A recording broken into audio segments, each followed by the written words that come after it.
As anyone who has been following this channel for quite some time should know well, I tend to have a weakness for roguelikes. Taking genres and gaming experiences that people already know pretty well and throwing in roguelike elements tends to be exciting, though admittedly the final results don't always come together fully on the first try. Now with FROGUE you have a pretty daring combination, looking to take the movement style from the indie darling Dandara and matching it with roguelike flair. In general, I'd say that the results are mixed at best. There's definitely a learning curve to the experience, wrapping your head around the quasi-turn-based movement rules, how various enemies operate, and how best to utilize your weapons and skill pickups. Once you've got a handle on those, and begin to get a feel for what sorts of upgrades suit your style of play best, you'll then need to focus on how best to conserve your health overall and then tackle some of the game's tough boss battles, which may not vary too greatly but do tend to have their own challenges.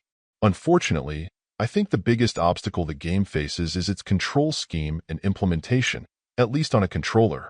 While you are, in principle, able to take your time and plot out your moves given the game's turn-based nature, all too often I'd lull myself into believing I finally had it figured out, only to then blow what felt like they should be basic movements. Both when temporary pickups show themselves, or when you're in boss fights you absolutely need to move with purpose and efficiency, or you'll miss opportunities. Moving in the right direction but to the wrong spot, or even jumping to the wrong platform felt like all too common occurrences, and in part this seems to be tied to how small they can be and how close together they are.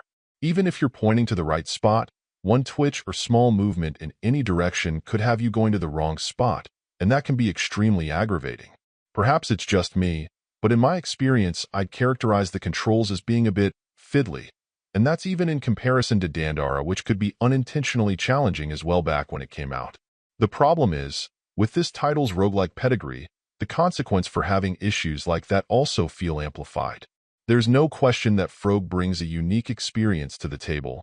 You'll just have to be patient and work with its quirks to get the most out of it.